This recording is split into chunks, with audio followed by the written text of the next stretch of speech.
That's Avicii with You Make Me. And you'll never guess who we have on the phone. It's only Chris Johnson. Hi, Chris. Hello. How are you? Yeah, I'm fine, thanks. How are you? I am not too bad. The hay fever kicked in today, though. Oh, did it? Oh, that's awful. Yeah, I have hay fever. Everyone It else sucks. is celebrating St. George's Day, and I'm just sniffling. Oh, that's horrible. Yeah, we had PE today, and I was so out of breath that I just couldn't do anything. And that was really what happens, I can assure you. See, I used to use that as an excuse, but, Yeah. you know, hay fever, yeah, I think hay fever can get in the way of things like that. It can. It's legitimate. It's true, it's true.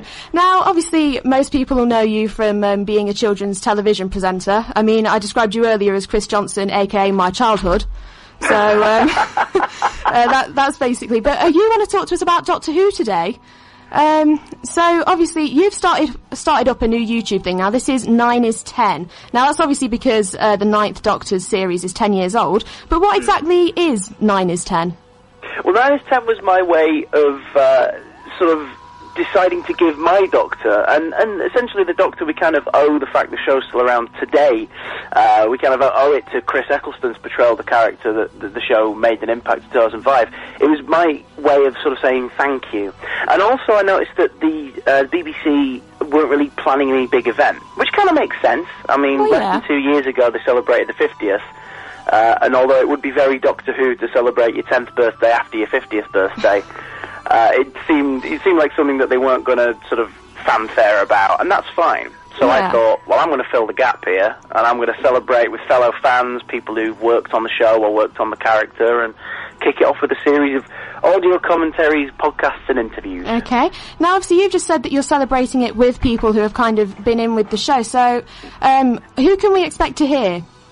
Oh, no, I can't be telling too much. Okay. Who have we heard already? Already we've had Guy Lambert, who worked very heavily with me on my early years at CBBC. The infamous incident where we had Karen Gillan live on air. Oh, I remember that. Oh, yeah, me in a cage, hot cross buns being thrown everywhere. Yeah, I remember that. Guy is 100% responsible for that, so we've had Guy on. He's been a lifelong Doctor Who fan. We've had members of the 5 Who fans, including Richard B. Brooks, a series of they're kind of a comedy group, but they're also, it's kind of journalism at the same time. It's a weird description, but they're hilarious. That sounds like me. It's fine. We're all in this wonderfully vague description in terms of what we do. But those guys, there's a couple of other members who'll be making appearances. I can hint at that. We have the writer of Amazing Spider-Man and Silver Surfer, a man within Marvel, Dan Slott. Yeah, he joined us because he's a big fan of Doctor Who and he wanted to fanfare the show's anniversary. But I can give away one upcoming. Oh, go on. Is this a Hermitage FM exclusive? Yeah. This is indeed. This is a biggie. Okay. The 9th Doctor returned in a brand new comic book that started last month for Titan Publishing for their new ongoing Doctor Who stories. The 9th Doctor returns for a 5-issue run, and the author of that story, Cavan Scott, the man behind Whoology and various other Doctor Who projects, is joining me for the second 2-parter. That's brilliant. So that's the biggest clue. But yeah, so we're going to find out more about his brand new 9th Doctor story and what it's like to write for Captain Jack and Rose and the Doctor. Oh, that's amazing. So yes, but don't tell anyone I told you. I won't. Don't worry. Everyone listening, I'll just say, don't worry. It's not on air. You're fine. We can cut this out later. So anyway, you've been a huge fan of Doctor Who for a while. Is this something that stemmed from your childhood, or have you just been into it as you've kind of grown up? It's sort of a mix, I guess. I remember my dad being very excited about this one-off thing being on telly one night back in '96 when I was 5 years old and didn't understand even how TV worked, never mind what was on it. And it was the TV movie. It was the Paul McGann one-off special. And it stuck with me, so I kind of, my curiosity stemmed from there. I kept seeing the TARDIS on books and hearing about the Daleks and would want to know more and would track down the videos or the books. And then when the DVDs started coming out in the early 2000s, I was like, oh, I'm spending my pocket money on them. What is this about? I want to know.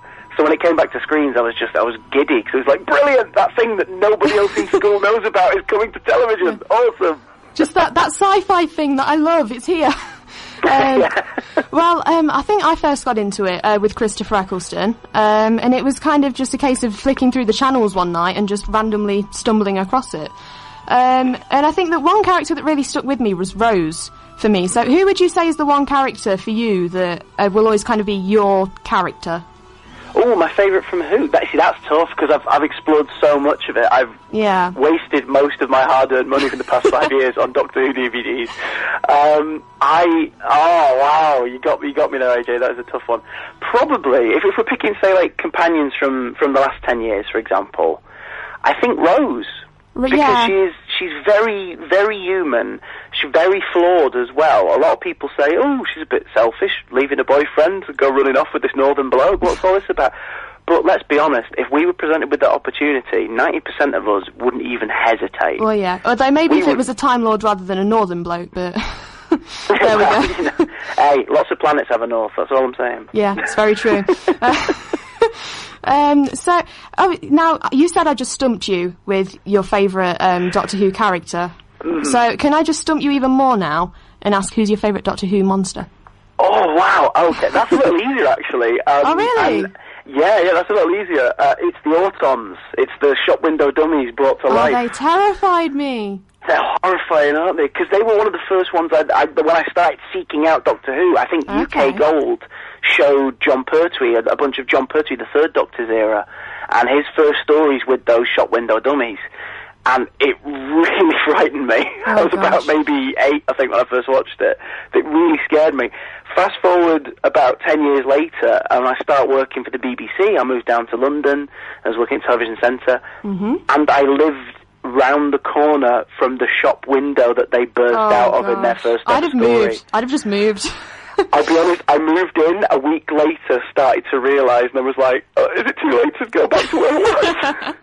What if they come alive? No, for me, it's statues. For me, it's the statues from Blink. I can't... like, the Weeping Angels, got to the point now where every time I see a statue, I will just walk by it, like, full eye contact the whole time, like, don't blink, it will get you. And, like, Alton Towers was a nightmare for me, you know the ride 13? Oh, yeah. That was a nightmare. Especially because they're all shrouded and covering their eyes and stuff. Oh, it's that freaky, one terrified me. Ooh. Okay, anyway, back to 9 is 10 now. Obviously, you've already released a few episodes of this.